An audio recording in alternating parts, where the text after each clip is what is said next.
ikhlas dalam beramal, tazakka minal harap minasyirk. Puasa adalah ibadah yang sangat mendidik keikhlasan kita, meninggalkan makan minum syahwat bukan karena manusia melihat, tetapi karena Allah mengetahui.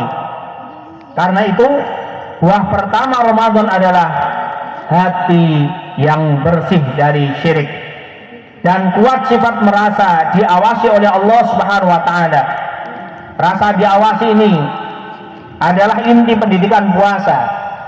Nasir As-Sa'di menjelaskan poin penting ini bahwa dalam tafsirnya, orang-orang yang berpuasa melatih dirinya untuk selalu merasa diawasi Allah. Ia meninggalkan hal yang diinginkan nafsunya, padahal ia mampu melakukannya, karena ia yakin Allah Maha melihat. Dari sini kita paham, puasa bukan sekedar menahan lapar dan dahaga saja, tapi latihan batin agar hati jujur di hadapan Allah Subhanahu wa taala. Banyak kesempatan dan potensi yang melanggar ibadah, namun semua ini kita urungkan karena kita memiliki perasaan diawasi oleh Allah Subhanahu wa taala. Perasaan inilah yang seharusnya menular ke ibadah-ibadah yang lain. Salat kita lebih khusyuk, sedekah kita lebih sunyi, doa kita lebih jujur, dan amal kita lebih bersih daripada pamrih. Jika muraqabah sudah hidup, maka kita akan mudah menghilangkan dorongan mencari perhatian manusia, sanjungan, pujian, dan sekedar ingin diperbincangkan. Sebab Allah Subhanahu wa taala, Zat yang Maha mengawasi, sudah pasti mencatat apa yang kita kerjakan. Bahkan sebelum manusia menilai, kita tidak lagi sibuk mengejar pamor terlihat baik, karena kita sudah dilihat oleh Allah Subhanahu wa taala yang Maha baik. Ma'asyiral muslimin, jamaah Idul Fitri yang dimuliakan Allah. Yang kedua, bersih harta kita. Ramadan mendidik gemar infak dan sedekah. Ramadan juga melatih kita melembutkan hati melalui berbagi. Banyak di antara kita yang lebih mudah berinfak saat Ramadan, dan itu harus menjadi kebiasaan yang berlanjut di luar Ramadan. Karena harta yang bersih bukan hanya banyaknya, tetapi keberkahannya. Barokah adalah bertambahnya kebaikan dari apa yang sudah kita lakukan. Harta yang barokah itu harta yang bisa diambil manfaat kebaikannya di akhirat bagi pemiliknya. Banyak orang mempunyai harta tetapi tidak bisa bermanfaat baginya. Pahala ukhrawinya terlihat karena dalam pikirannya harta akan berkurang jika disedekahkan. Padahal harta dia sesungguhnya adalah apa yang bisa dia manfaatkan untuk kehidupan dunia dan ukhrawinya. Hadirin, harta itu seperti air di telapak tangan, digenggam sekuat-kuatnya, airnya tetap merembes. Tetapi kalau dialirkan ke tempat yang tepat, air itu menghidupkan. Begitu juga rezeki. Kalau hanya disimpan dan ditakuti berkurang, ya tidak menghidupkan apa-apa. Tetapi ketika dialirkan, membangun senyum anak yatim, menguatkan orang tua, menolong tetangga, disitulah rezeki berubah menjadi barokah. Dan anehnya banyak orang merasakannya ketika sedekahnya rutin, jalannya hidup terasa rutin, dimudahkan oleh Allah Subhanahu wa taala. Biar sedekah tidak cuma jadi wacana, buat dia jadi kebiasaan yang punya sistem atau habit kebiasaan. Misalnya tetap pajak syukur untuk diri sendiri setiap rezeki masuk, berapapun sisihkan langsung sebelum habis untuk yang lain. Siapkan satu kotak khusus di rumah untuk bisa kita sisihkan rezeki kita setiap pekan atau bulan. Dan perlu kami tekankan, yang membuat kita kalah adalah tidak mau sedekah bukan karena kurang rezeki, tapi kebocoran gaya hidup yang selalu menemukan alasan untuk belanja, atau selalu menurut teruskan memenuhi keinginan yang tidak ada ujungnya. Dan ingatlah hadirin rahimani wa rahimakumullah, maka oleh karena itu jangan bawa pulang kikir sebagai oleh-oleh Syawal. Jadikan infak dan sedekah sebagai tanda bahwa kita benar-benar menang atau atas nafsu menimbun, menang atas hedonis, menang atas ego. Ini milikku, bahwasanya semuanya adalah titipan dari Allah. Kita lihat saudara-saudara kita di Sumatera yang mungkin tidak mengira bahwa akan terjadi bencana yang luar biasa, tetapi Allah Maha tahu. Bahkan air 15 meter dan sebagainya yang tidak kita inginkan semuanya terjadi, semuanya ludes dan sebagainya. Itu adalah titipan dari Allah Subhanahu wa taala. Kita ketahui semua harta kita adalah milik Allah Subhanahu wa taala yang dititipkan kepada kita. Maka kita upayakan ada sedikit harta kita itu ada hak-hak orang yatim, anak yatim, orang miskin dan sebagainya. Yang ketiga, mengingat Allah setiap waktu, zikir dan Al-Quran. Allahu Akbar, walillahil hamd. Zikir itu seperti nafas. Kita baru sadar pentingnya nafas. Ketika dada sesak, selama hidup terasa lancar, lidah menjadi pelit, penyebutan Allah Subhanahu wa taala. Tapi saat musibah datang, anak sakit, usaha seret, hati patah, masalah menumpuk, barulah mencari pegangan seperti orang yang tenggelam yang akan meraba apapun untuk diselamatkan. Padahal Allah sudah memberi pegangan yang paling dekat, yaitu zikir. Berzikir bukan sekedar kalimat, ia adalah tali darurat yang selalu kita pegang kapanpun, bahkan saat semua orang tak mampu menolong. Pernahkah kita tersesat di jalan, sinyal hilang, baterai habis? Apa yang paling Anda cari? Ya, petunjuk arah. Zikir dan Al-Quran itu petunjuk arah untuk di hati. Tapi keduanya hati bisa tersesat walau tubuh terlihat baik-baik saja. Mudah marah, mudah iri, mudah putus asa, mudah memandang remeh dosa. Selayaknya GPS petunjuk itu baru terasa ketika kita nyalakan, bukan ketika dibiarkan gelap. Banyak orang heran kenapa hidup terasa berat, padahal yang berat itu bukan hidupnya, namun yang berat adalah hati yang berjalan jauh tanpa arah. Jemaah sekalian rahimani wa rahimakumullah, kita selalu baca Al-Quran, bahkan 40 tahun 50 tahun baca Al-Quran, tetapi tidak memahami, mentadabburi ayat-ayat itu. Maka kita upayakan bisa mentadabburinya melalui satu, bisa taklim, bisa kita mempelajari artinya. Apa sih artinya? Karena zalikal kitabul la raiba fihi hudal lil muttaqin, petunjuk bagi orang yang bertakwa. Syarat kita bertakwa kepada Allah adalah memahami Al-Quran sebagai petunjuk. Saya ingin mengajak jamaah dengan satu gambaran yang mengguncang. Suatu hari nanti kita semua akan sampai pada momen ketika dunia mulai menjauh. Seorang tercinta terdengar samar, harta tak bisa menahan detik, jabatan tak bisa membayar satu napas tambahan. Pada saat itu yang paling kita butuhkan bukan tepuk tangan manusia, tapi ketenangan saat bertemu dengan Allah Subhanahu wa taala. Dan salah satu juga yang menjadi harapan kita adalah syafaat dari Al-Quran yang kita baca. Iqra'ul Quran fa innahu ya'ti yaumal qiyamah syafi'an li ashabihi. Bacalah oleh kalian akan Al-Quran, karena sesungguhnya Al-Quran itu akan datang pada hari kiamat sebagai penyelamat, sebagai penolong, sebagai saksi bagi pembacanya. Ma'asyiral muslimin rahimani wa rahimakumullah. Dan ketenangan itu tidak muncul tiba-tiba, ia harus dibangun dari kebiasaan kecil yang kita pelihara hari ini. Lidah yang terbiasa menyebut Allah saat lapang, hati yang terbiasa berzikir saat gelisah, dan mata terbiasa menatap ayat Al-Quran setiap hari. Itulah amalan-amalan yang akan memberikan kita ketenangan kelak.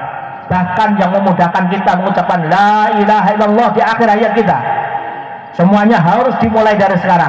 Tidak bisa ujuk-ujuk langsung tiba-tiba bisa mengucapkan la ilaha illallah Muhammad Rasulullah sementara hariannya tidak pernah mengenal Allah Subhanahu wa taala. Ma'asyiral muslimin jamaah Idul Fitri yang dimuliakan Allah. Allahu Akbar, walillahil hamd. Yang keempat adalah menegakkan sholat. Jamaah yang dimuliakan Allah, coba kita jujur sejenak.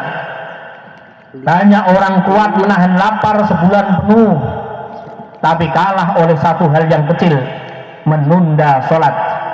Kita bisa disiplin soal jam kerja, disiplin soal rapat, disiplin soal jadwal anak, tetapi begitu azan berkumandang kita bilang nanti, sebentar lagi. Padahal sholat itu bukan sekedar kewajiban yang diselipkan di sela-sela hidup, tetapi panggilan Allah Subhanahu wa Ta'ala.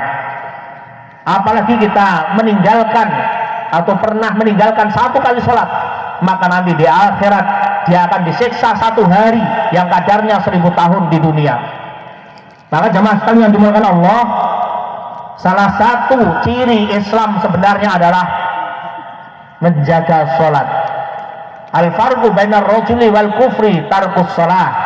Bedanya antara kita dengan orang non-Islam adalah sholatnya. Maka jemaah sekalian, jangan pernah meremehkan meninggalkan sholat, karena meninggalkan sholat itu adalah dosa yang sangat besar. Kita tahu tadi kita sampaikan, satu kali meninggalkan sholat sama dengan satu hari di akhirat atau satu hari di neraka di azab oleh Allah yang kadarnya 1000 tahun di dunia. Padahal sholat itu bukan sekedar kewajiban yang diselipkan di sela-sela hidup. Sholat adalah poros hidup yang mengatur hidup, bukan kesibukan kita. Tapi panggilan Allah, kalau sholat sudah dinomor duakan, lama-lama seluruh hidup ikut kehilangan urutan. Kita dipanggil oleh Allah, hayya 'alas shalah, dipanggil oleh Allah Subhanahu wa Ta'ala. Itu bukan panggilan muadzin. Muadzin meneruskan dari perintah Allah Subhanahu wa Ta'ala. Sholat itu seperti charger. Ponsel secanggih apapun, kalau tidak diisi ulang pasti mati. Hati kita pun begitu. Kita bisa pintar, punya strategi, punya relasi, punya harta, tetapi kalau hati tidak dicas dengan sholat, ia akan lobet, gampang emosi, gampang baper, gampang putus asa, gampang tergoda.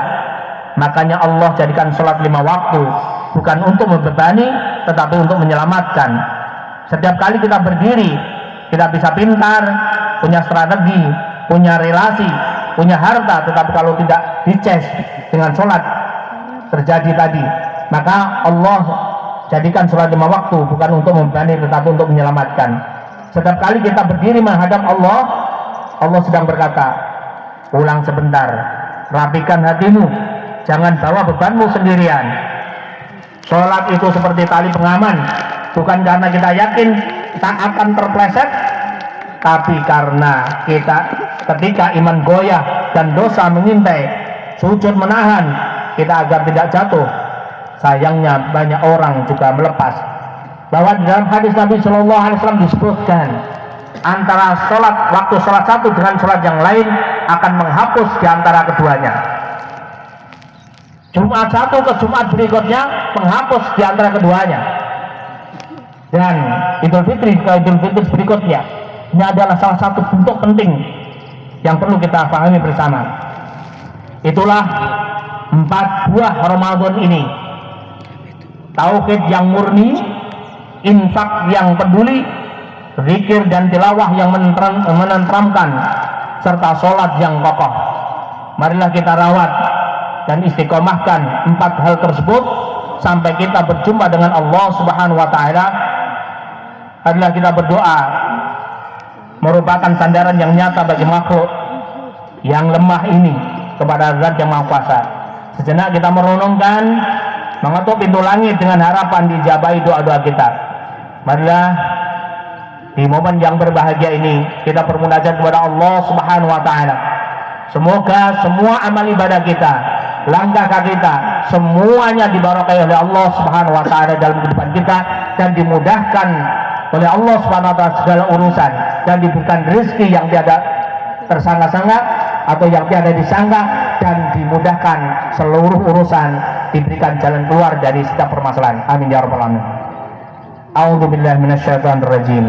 Bismillahirrahmanirrahim. Subhanaka ya Rabbana la nuhsi thana'an 'alaika anta kama naita ada nafsika walakal hamdu hatta tarda walakal hamdu qabla ridha walakal hamdu ba'da ridha walakal hamdu idza radita 'anna daiman abada ya rabbal alamin birahmatika ya arhamar rahimin. Allahumma rzuqna quluban naqiyatan wa a'malan khalisatan wa arzaqan thayyibatan mubarakatan.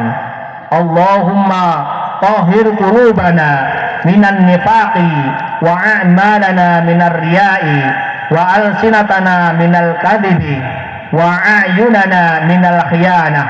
Allahumma ij'alna mimman yastami'una al-qawl fayattabi'una ahsanah wahdina ila siratikal mustaqim wa tsabbit qulubana ala dinika waj'alna min ibadikas salihin. Allahumma la tada' lana fi maqamika hadha dhanban illa ghafartah wala 'ainan illa satartah wala hamman illa farajtah wala qarban illa kashaftah wala dinan illa qadaitah wala jahilan illa 'allamtah wala maradan illa syafaitah wala aduwan illa qadaltah wala hajatan min hawaijid dunya wal akhirah illa qadaitaha wa yassartaha ya rabbal alamin. Allahumma ij'al minal mutawakkilina 'alaikal faizina bi radika wa jannatik. Allahumma inna nas'aluka ridhaka wal jannah wa na'udzubika min sakhatika wan nar. ولا تجعل لنا الدنيا أكبر همنا ولا مبلغ علمنا ولا إلى النار مصيرنا واغفر لنا ذنوبنا وتقبل توبتنا واهدنا إلى صراطك المستقيم. اللهم احفظنا من بين أيدينا ومن خلفنا وعن أيماننا وعن شمائلنا ونعوذ بك بعظمتك أن نغتال من تحتنا waslih sya'nana kullahu wa la takilna ila anfusina tarfata ain. Allahumma ij'al lana min kulli hammin farja wa min kulli dhaiqin makhraja warzuqna min haitsu la yahtasib. Allahumma rzuqna al-khushu'a fi sholati wal ladzata fi tilawatil Qur'an wa husna tawakkuli 'alaika wa tsabbit qulubana 'ala ta'atika hatta nalqaka wa anta radin anna. Allahumma taqabbal minna innaka antas samiul alim wa tub alaina innaka antat tawwabur rahim wahdina wa waffiqna ilal haqqi wa ila tariqin mustaqim wa'fu anna ya karim wa'fu anna ya karim. Rabbana atina fid dunya hasanah wa fil akhirati hasanah wa qina adzabannar wa qina adzabannar wa qina adzabannar wa adkhilna al-jannata ma'al abrar ya aziz ya ghaffar ya rabbal alamin. Subhana rabbika rabbil izzati amma yasifun wa salamun alal mursalin walhamdulillahi rabbil alamin.